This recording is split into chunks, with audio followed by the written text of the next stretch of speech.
Welcome to Echoes from the Void. Sit somewhere the light does not feel strong enough. Let the quiet wrap around your ears.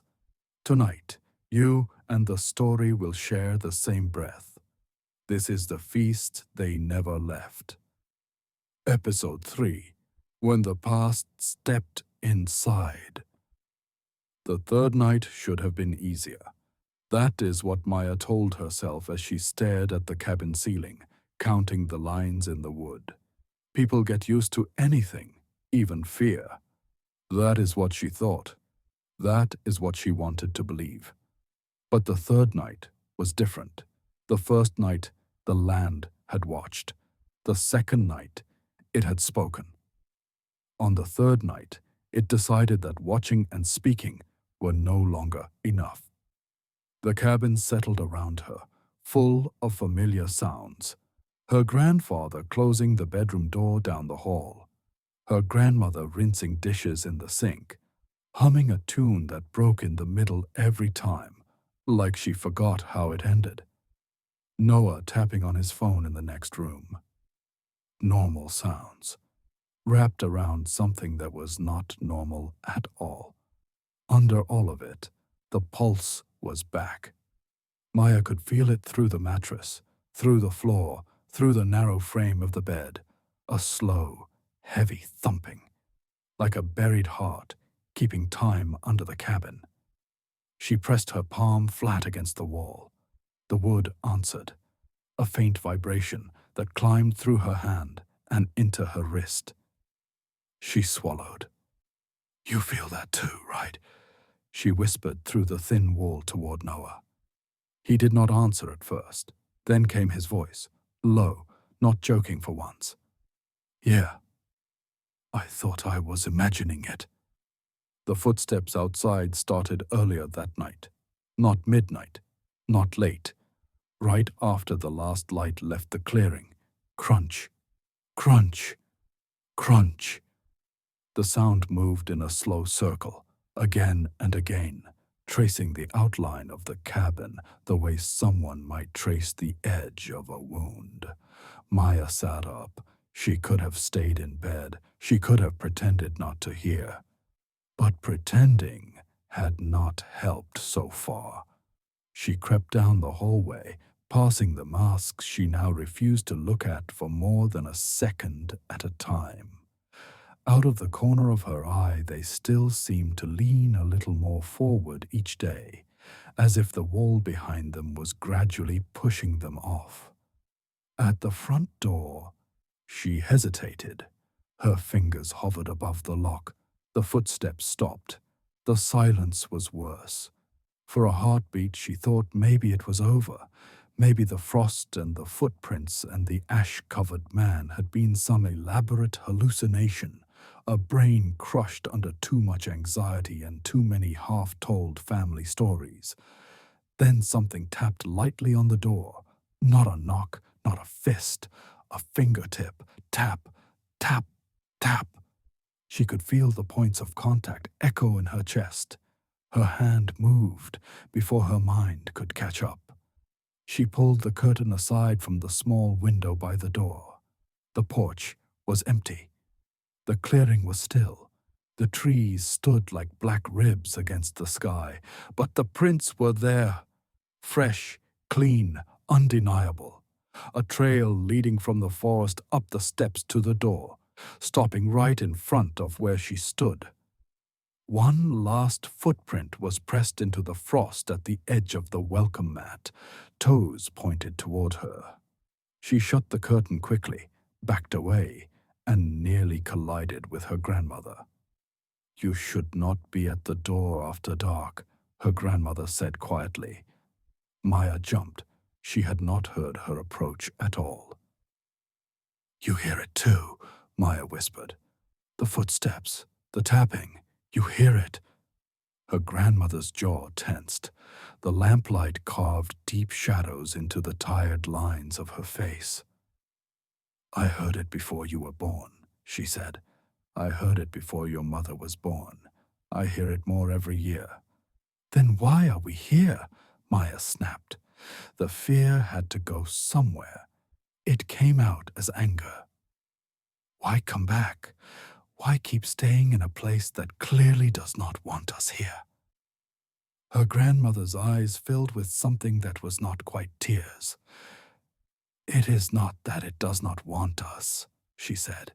It wants something from us, and it is tired of being ignored. The cabin lights flickered. From the hallway, one of the masks fell. The sound of it hitting the floor was sharp, like a dropped bone. They both turned. The mask lay face up in the hallway, carved eyes gazing at the ceiling. A fine line of frost crept out from beneath it, spreading across the floor toward their feet. Noah appeared at the other end of the hall, barefoot, pale, eyes wide. That just fell, he said. No one touched it. Their grandfather came out of the bedroom, looked once at the mask and then at the frost. His shoulders sagged as if something heavy had finally settled on them. It is the third night, he muttered. Of course. Maya stared at him. What does that mean? He did not answer. He walked past them and picked up the fallen mask very carefully, like it might shatter or bite him. He hung it back in its place, hands shaking. The frost did not disappear. It continued to creep toward the three of them, thin veins of ice reaching across the wooden boards, quiet and relentless. Maya stepped back. Her grandmother stepped back with her. Her grandfather did not. He stood still and let the frost reach the toe of his boot. Maya, he said slowly, his voice low and flat. What did you see outside your window the first night? His eyes had never looked so old. She hesitated.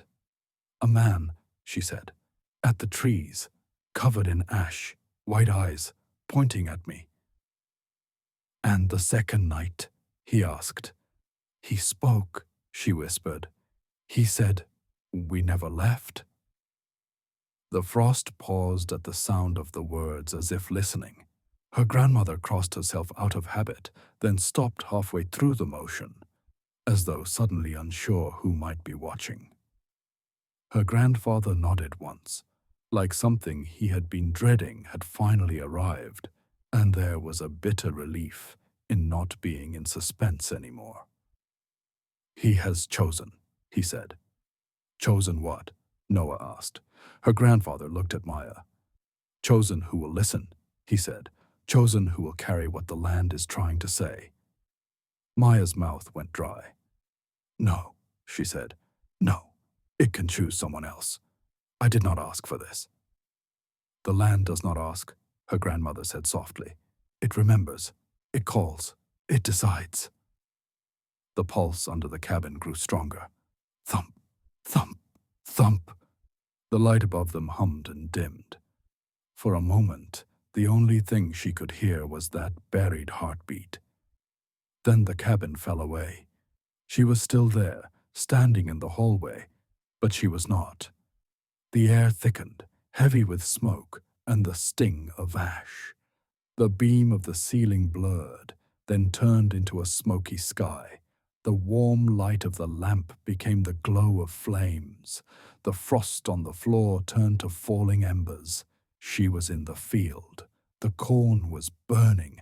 People were running, shouting, crying out names she did not know. Men in unfamiliar clothes moved through the chaos. The same pale strangers she had seen in her history textbooks, except now their clothes were scorched, their faces twisted, their hands gripping weapons instead of quills or Bibles. Thomas ran past her, carrying a small child against his chest. She could see his face clearly now. Smoke-streaked, eyes sharp with a kind of focused terror that had no room left for panic. He did not see her. To him, she was as ghostly as the spirits she had seen in her dreams. The ground trembled under her feet, not like an earthquake, more like a living thing shifting in pain. At the edge of the burning field, she saw them again. The masked spirits, tall, draped in shadows and smoke, their carved faces neither kind nor cruel. They watched the flames, the fleeing people, the men with guns, the sky. They watched everything. One of them turned its mask toward her. Its eyes were nothing but dark hollows, but Maya felt its attention lock onto her like a hand closing around her throat. The scene stuttered. There was a sharp moment of silence. Then everything snapped back. Smoke turned to lamplight. Embers turned back to frost. The screams thinned into the low hum of the refrigerator in the kitchen. She was back in the hallway, breath shallow, heart racing. Noah was gripping her shoulders hard enough to hurt. "Maya," he said, "you blanked out. You just stared through us. Say something." She swallowed air like it might shatter in her mouth. "I saw them," she said. "I saw when it happened. The burning, the people running, the men with guns, and the spirits watching all of it." Her grandparents exchanged a look she could not decipher. "They showed you," her grandmother said. "The first page." Maya blinked. "The first page of what?" Her grandfather met her eyes. "Of the version that was never written down," he said. "The one the land has been holding for 400 years. The footsteps outside resumed, not circling now, coming closer. Step by step, the crunch of frost grew louder. The frost on the floor inside the cabin responded, lines of ice stretching farther down the hallway, now reaching the base of the masks, touching the skirting of every wall. Something inside her wanted to turn and run to the car, to the road, to anywhere that was not here.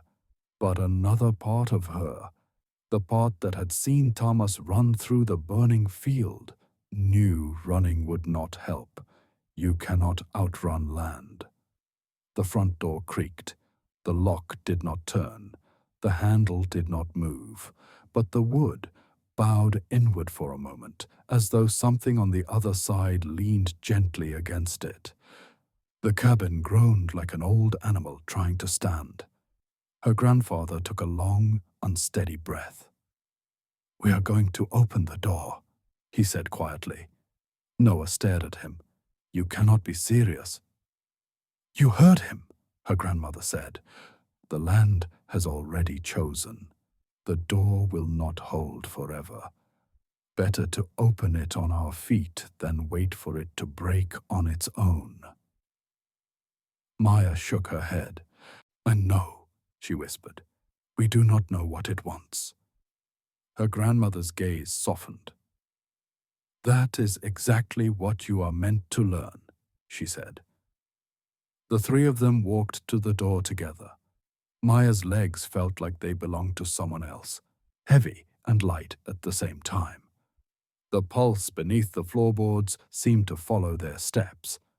Her grandfather rested his hand on the handle. The footsteps outside stopped. For a moment, the whole world held its breath. When he opened the door, the cold did not rush in. It slid softly around them, like a hand passing over a book before it is opened. The clearing was full of frost. The footprints led up the steps and stopped on the porch, right in front of them. The man, covered in ash, stood at the bottom of the stairs. Up close, he looked both more human and less. His skin was not just coated in ash. It was as if the ash had sunk into him, made him part of burned earth. His eyes were still white, but now she could see faint shapes moving in them, as if they held reflections of other nights, other fires, other faces. He looked at Maya, not at her grandparents, not at Noah, at her. The voices behind him were louder now, layers of whispers rising from the frost, from the trees, from the ground itself. He spoke, and this time it was not just a sentence. "You saw one night," he said. his voice low, carrying a weight that did not belong to one body. You will see the others. You will carry them, so the lie will no longer stand alone.